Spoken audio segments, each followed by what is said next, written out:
Good morning. So the kids just left for school, and I wanted to hop on real quick because I have a story. Of course, I have a story. I always have a story. And this morning, my middle child, he's 7, he grabbed, sometimes I let him take my old phone that isn't connected to anything. It has apps and games on it. He takes it on the bus because the bus ride is long.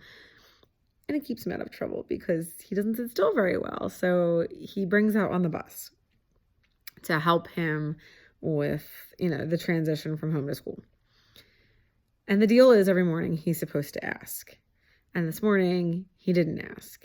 And this set me off. Like, I really was upset.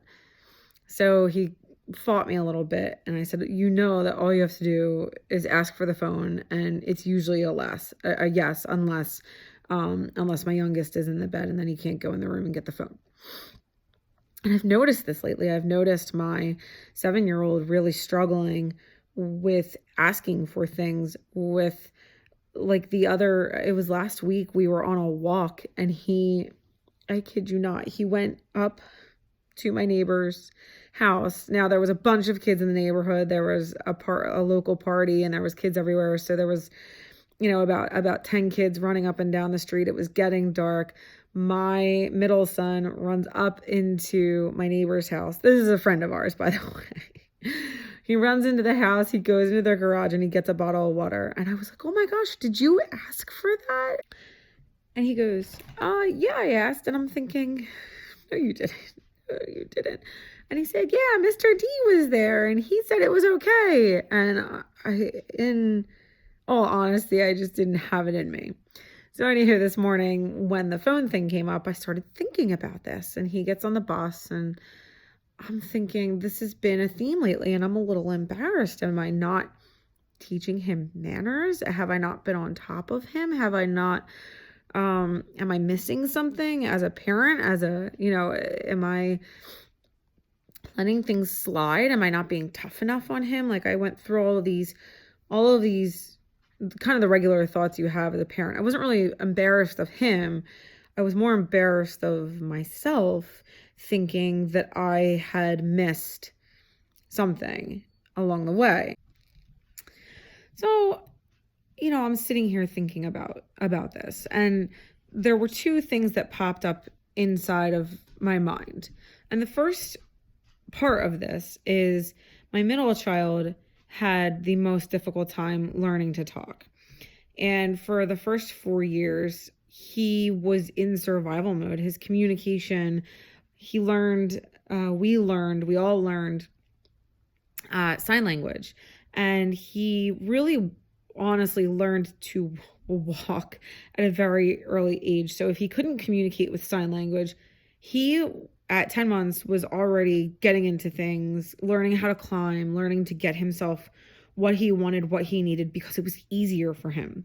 It was easier for him to go and do rather than to ask or find the words or put together, a sentence or a question in order to communicate to me. So, he just went into survival mode because he felt like people didn't understand him.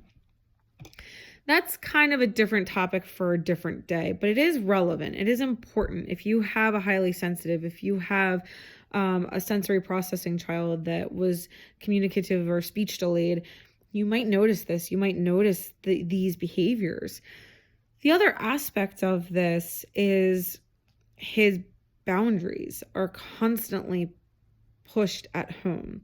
At home, he's the middle guy. So his older brother runs the show, and to some degree he lets his older brother run the show. And the older brother might go in to middle brother's room and take his stuff, or they share, but Alan's my oldest. He doesn't really ask for things, and Braden is pretty easygoing for the most part, right? That mentality, like, oh, okay.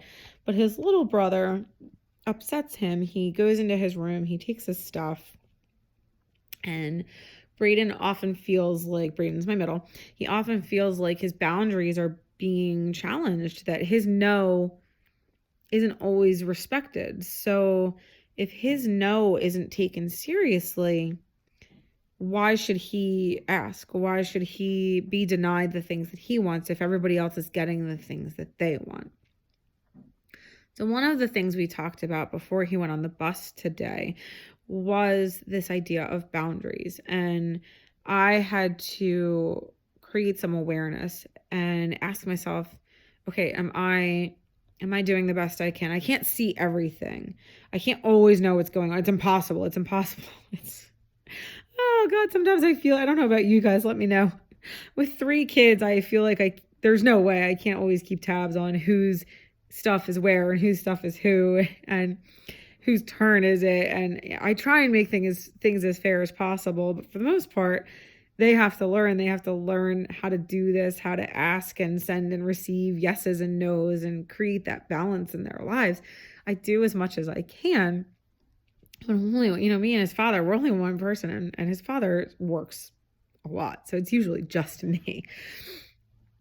So I said to Brayden today, if you feel that you're saying no and that isn't being respected, that's important. We have to talk about that.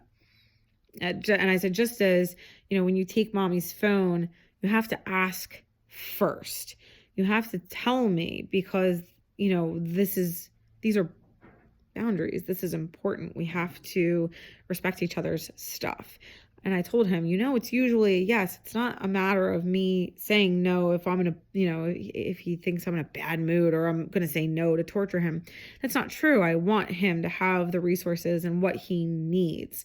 But, helping encourage him to ask and trust that yes or no is going to be delivered in fairness, in justice.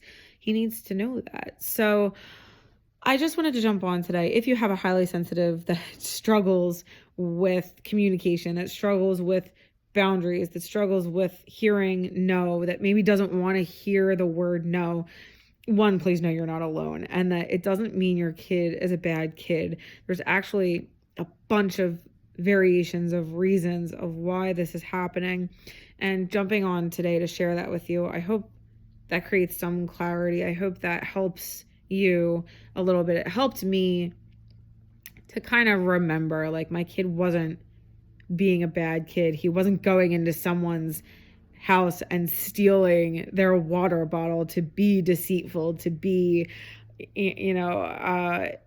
a thief, right? That's not what is going on in his head. That's what I panicked. I certainly panicked because it looked bad. It looked really bad from the outside. But when I stepped into, my middle's mindset and thought about where he has come from and what he has overcome, even in the last few years, he's only 7. So these behaviors are still a part of him. We're still learning. We're still teaching him how to communicate his needs and build trust that he will get what he needs without having just to take it for fear that he won't get it, that he won't get what he wants or what he needs. So that's it. I thank you for listening. I hope this helps you. Let me know in the comments below. Do you have those moments as a mom? Do you see your kid doing something that you're panicking, that you're feeling like your parenting is lacking, which is not true, by the way. It's never the stories we tell ourselves are not true. We got to dig deeper. We got to unearth the core of it, what's actually going on. So let me know, do you have a highly sensitive? Do you have this issue in your house? I'd love to hear from you. Please like and subscribe to the Mommy Healer on YouTube, on Patreon, and find me on Facebook and Instagram for more healing content for moms and parents and kids, highly sensitives and empathic kids. And I look forward to connecting with you.